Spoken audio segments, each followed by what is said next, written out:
Sierra. Comenzó sus estudios escolares en 1995. Ingresó a la carrera de Ciencias Políticas en la Universidad Autónoma Gabriel René Moreno, graduándose como politóloga en el 2012. El ingreso de Adriana Salvatierra a la vida política data del año 2005, cuando con apenas 16 años de edad, Salvatierra decide afiliarse como militante en las filas del Partido del Movimiento al Socialismo. En 2007 pasó a formar parte de una organización política juvenil denominada Columna Sur. Con 18 años, las juventudes de su partido la eligieron como candidata a senadora en el año 2014 por su profesionalismo y su trabajo de base con organizaciones sociales, civiles y campesinas. Desde niña me adherí a las causas que me unen a mi pueblo boliviano. Fue representante de las juventudes del MAS en su departamento y postuló como suplente del primer senador por Santa Cruz y ahora ministro de Gobierno Carlos Romero. Llegó al Senado a sus 26 años. El 18 de enero de 2019, Salvatierra juramentó como presidenta de la Cámara de Senadores en sucesión del senador Milton Barón.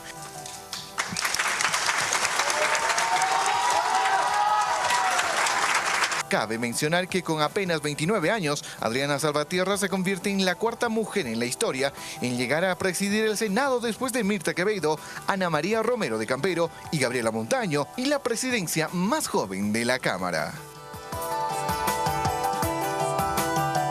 Sería la cuarta mujer que preside la Cámara de Senadores en la historia de esta institución, después de Mirta Quevedo, Ana María Romero de Campero y de Gabriela Montaño, que ahora es ministra de Salud. Yo quiero saludarla en esta oportunidad. Adriana, un gusto saludarla. Bienvenida, buenas noches. Buenas noches, César. Un placer. Encantada de estar contigo nuevamente y encantada de compartir en tu programa con todas y todos los que nos están observando. ¿Quién es Adriana Salvatierra? ¿Quién fue Adriana Salvatierra en su niñez? ¿Cómo fue Adriana? No me gusta mucho hablar en tercera persona, pero por lo que me cuentan más que por lo que recuerdo, siempre muy inquieta. De hecho, una de las anécdotas que tenemos en mi casa es que me expulsaron de kinder por lo inquieta que era, porque molestaba a mis compañeros, porque los sacaba de sus sillas, les quitaba sus cuadernos, me ponía a hacer cosas, etc. Siempre fui muy inquieta y eso obviamente caracterizó que todo mi proceso de aprendizaje sea enfocado fundamentalmente en buscar por parte de mis padres la disciplina. ¿Cuántos hermanos? Bueno, mi mamá y mi papá tuvieron 2 hijas. Mi hermana que nació el 73 y después yo que nací el 89. Pero mi papá además tengo otros hermanos por parte de papá. En total somos 9 hermanos, incluyendo a mi hermana Fabiola. ¿Todos políticos? Todos con una profunda sensibilidad social. Quizás no militantes necesariamente de un partido, pero sí el desarrollo y su desempeño profesional siempre ha tenido una vocación profundamente social, especialmente de aquellos que han estudiado medicina. ¿Qué hizo durante su niñez? Vivió una niñez, además de ser inquieta, intrépida. ¿Cómo era Adriana? O sea, ¿qué hizo? ¿Fue una niñez tranquila, feliz, vivía acá? ¿O tenía que vivir lo que los padres vivían en ese momento político? Mira, vivía lo que mis padres vivían en ese momento, pero lo vivía también quizás sin darme cuenta en mi niñez de lo que eso implicaba. O sea, cuando con mi padre, por ejemplo, viajábamos a otros municipios en moto y participábamos en las reuniones y en los ampliados campesinos, en las reuniones de los movimientos indígenas. Para mí, yo era esa muchachita que corría con su cuaderno y sus dibujos mientras escuchaba otras discusiones. Mi hogar evidentemente fue altamente politizado por esos motivos, pero no necesariamente eso significaba que yo asimilaba, porque quizás lo mismo también vivieron mis hermanos, pero eso no significaba que yo necesariamente asimilaba todo eso como una ruta en mi vida. Sí como una sensibilidad, pero no como una ruta en mi vida. Desde chica fue sensible. Usted decía que la mayoría de sus hermanos no son militantes, hacen otras actividades, tienen otras profesiones. No todos están en la política. No todos. Tengo una hermana que es profesora, tengo 4 hermanos que son médicos. 4 médicos. 4 hermanos médicos.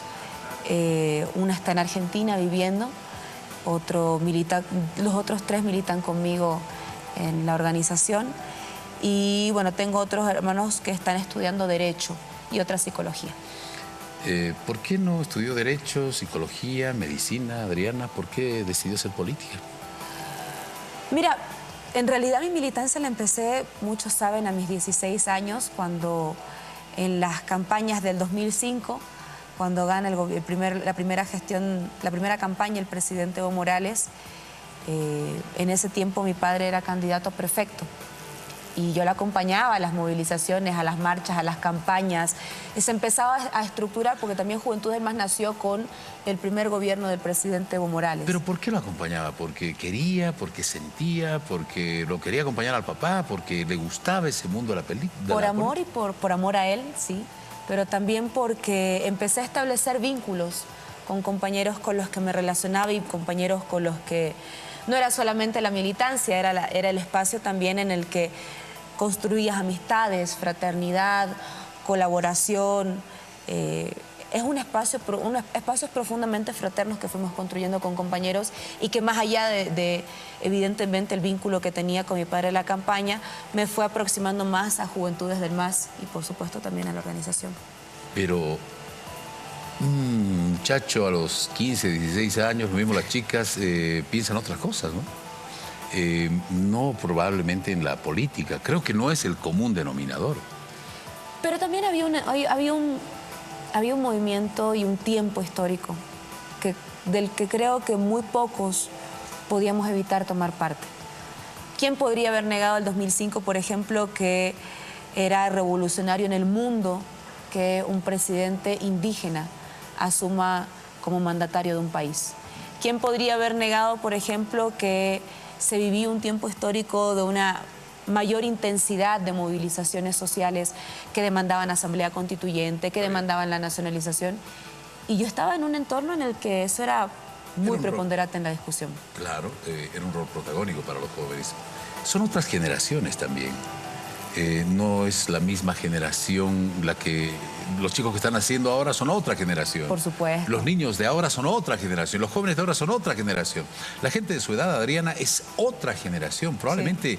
Los millennials son los que están acaparando el mundo, están tomando posición de ello. ¿Usted es consciente de eso? ¿Usted se siente parte de ese grupo?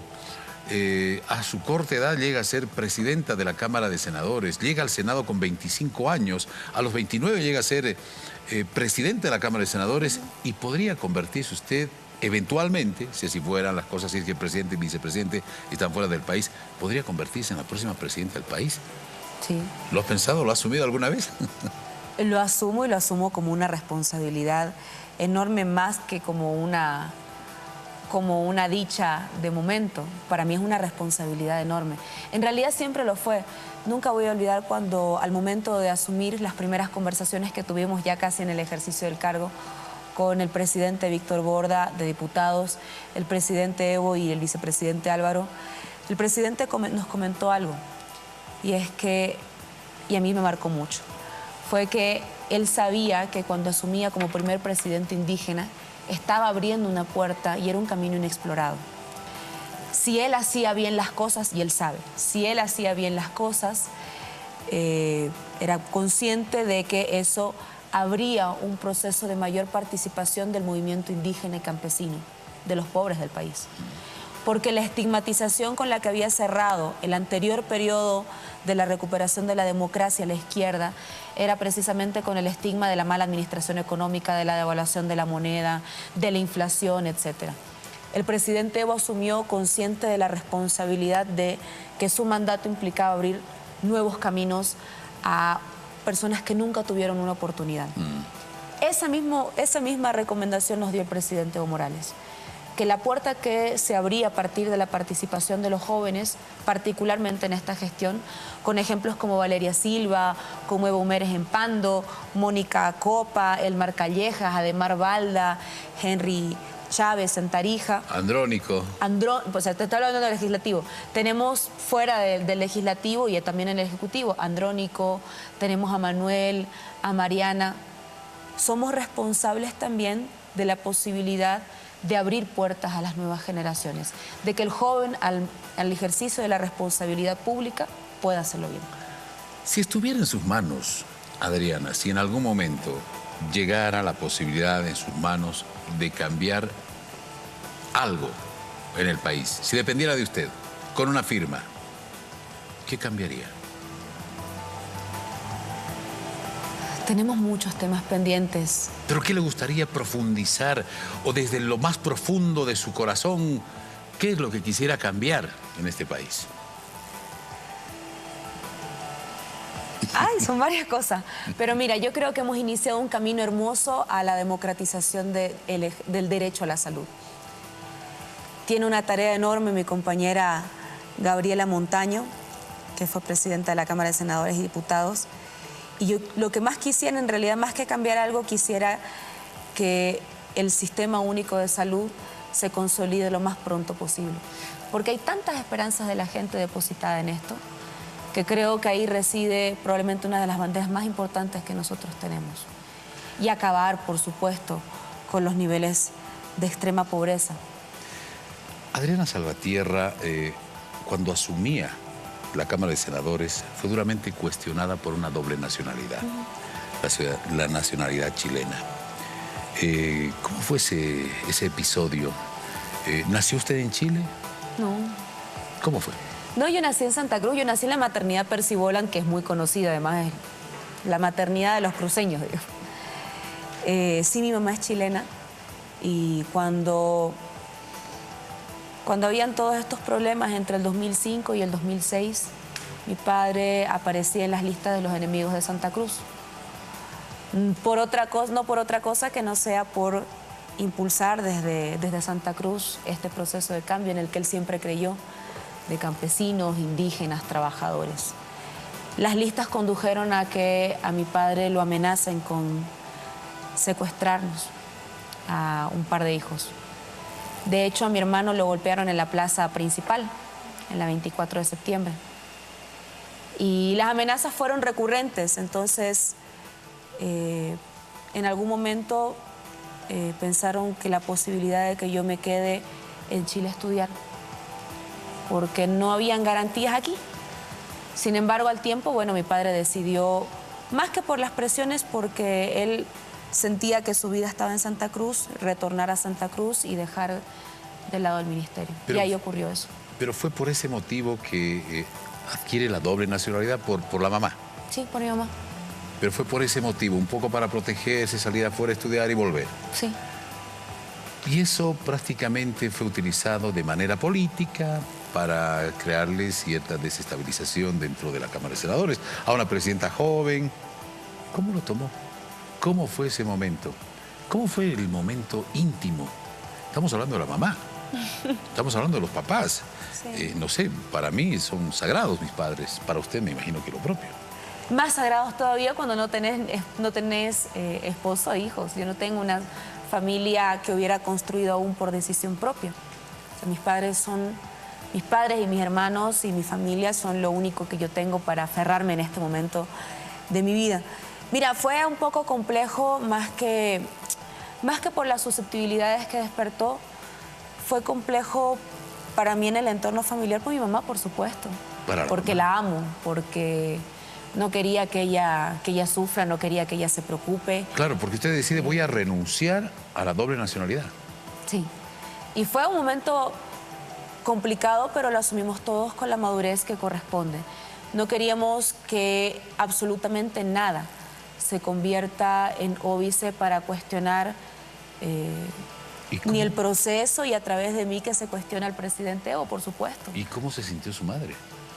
Hablamos con ella, por supuesto, estaba preocupada, estaba afligida, pero entendía también que esta era una forma para que cese algo que fue acoso. ¿No le dolió?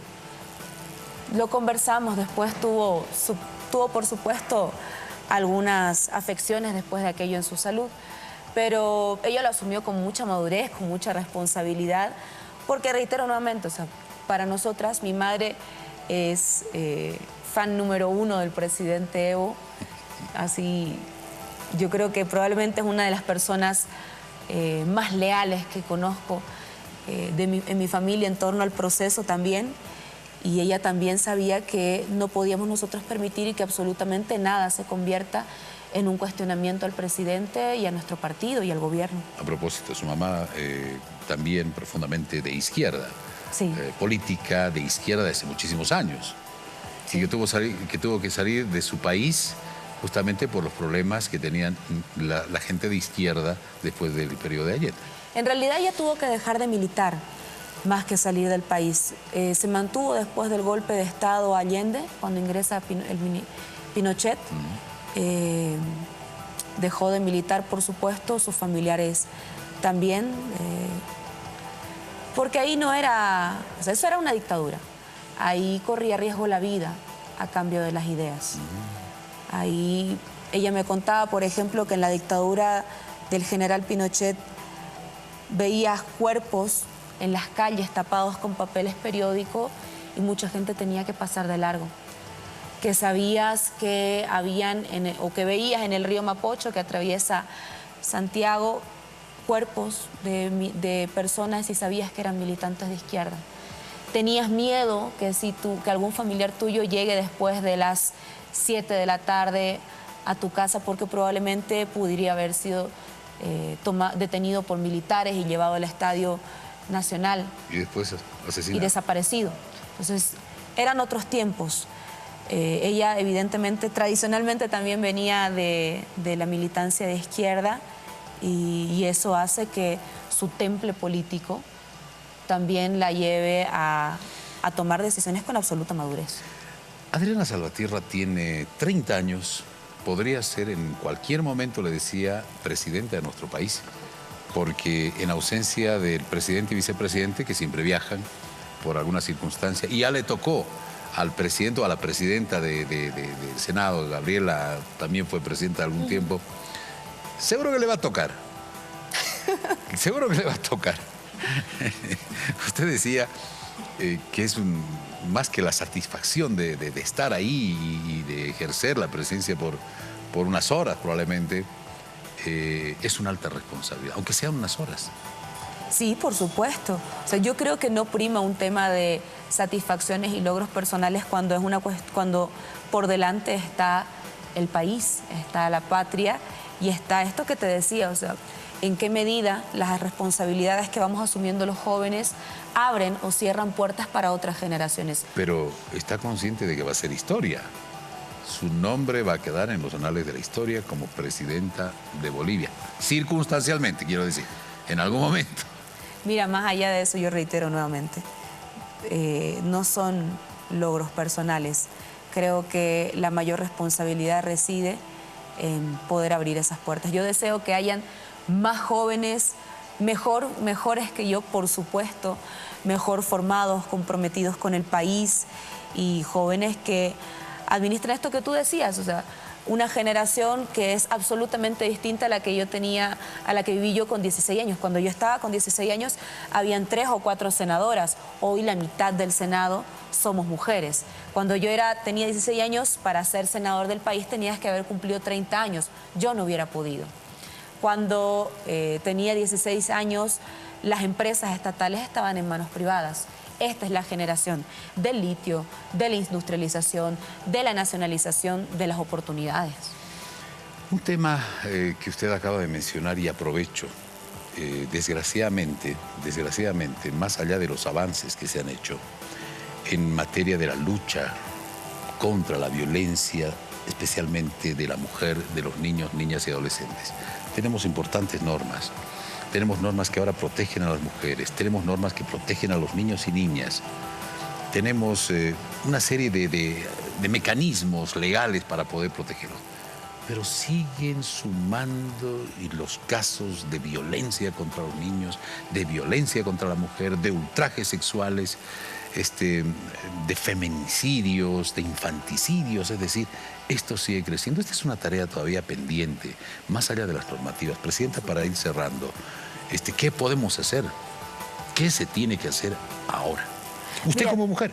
Yo creo que, no podemos desmerecer que cuando vas a los escenarios internacionales, en estos 13 años Bolivia ha logrado resaltar porque su asamblea legislativa es paritaria y es la segunda con mayor participación en el mundo, no en la región, no en Sudamérica, en el mundo. Segundo, que obviamente producto de esa mayor amplitud y mayor participación de mujeres, se han desencadenado mayores casos de acoso y violencia política. y nos vimos en la obligación de legislar contra el acoso y la violencia política a las mujeres. Y somos un país que tiene la primera normativa y por tanto la vanguardia en torno a legislaciones que protegen a las mujeres en el ejercicio del servicio público. Somos uno de los pocos países en América Latina que ha tipificado específicamente, por ejemplo, el feminicidio y que ha construido instrumentos institucionales para aquello. Pero creo que el problema todavía es un problema social, en una sociedad que todavía continúa manejándose con esquemas patriarcales. Patriarcado quiere decir que se reproduce un sistema que reproduce privilegios para el varón en detrimento de la mujer. Todavía tenemos brechas salariales altas, de diferencia entre lo que le pagan a una mujer y lo que le pagan a un hombre por un mismo trabajo. Y es una sociedad que es violenta aún. Entonces, yo creo que pasa fundamentalmente por cómo nosotros desde la educación continuamos este proceso de transformación y cómo nos ayudan los medios. Yo agradezco un montón a aquellos periodistas, estamos sumamente agradecidos con aquellos periodistas que, por ejemplo, se comprometen en la lucha contra la violencia de la mujer. Que las cifras de feminicidio, las 47 que llevamos en lo que va del año, no son solamente un dato frío, sino que son un problema social que lo abordan y que hacen de los espacios informativos espacios de educación. Queríamos aprovechar de conocer a esta joven mujer, presidenta de la Cámara de Senadores, una mujer que empezó a los 16 años esta carrera política y que ha hecho un aporte, más allá de un color político, más allá de sus principios políticos, eso se respeta, pero hablamos de la persona de la mujer. Hoy conocimos en nuestro sector a solas a esta mujer, a esta boliviana, esta cruceña, Adriana Salvatierra, presidenta de la Cámara de Senadores. Gracias, presidenta, ha sido un placer. Un placer, muchas gracias. Amigos, así es nuestro sector a solas. Mañana le tenemos una sorpresa también, pero continuemos. Quédese pensando, analice usted, saque sus conclusiones. Así es, a solas en Que No Me Pierda.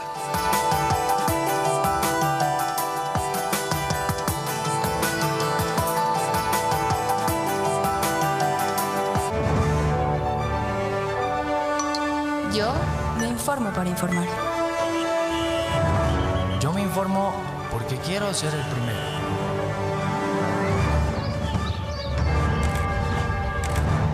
Yo me informo porque me interesa mi ciudad.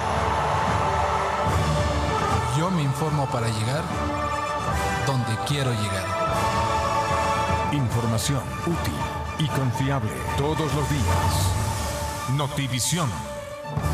Red 1, cada vez mejor. Las plantas de amoníaco y urea constituyen el primer proyecto de industrialización del gas natural en Bolivia, que marca un hito histórico. Sabemos que aún queda más por hacer. Comenzamos la construcción de plantas de metanol, urea formaldehído, nitrato fósforo potasio, urea nitrato de amonio, fosfato monoamónico, fosfato diamónico. Estas nuevas plantas ayudarán a optimizar los fertilizantes y conformarán nuestro primer gran complejo petroquímico. La era de la petroquímica se consolida. La industrialización sigue adelante.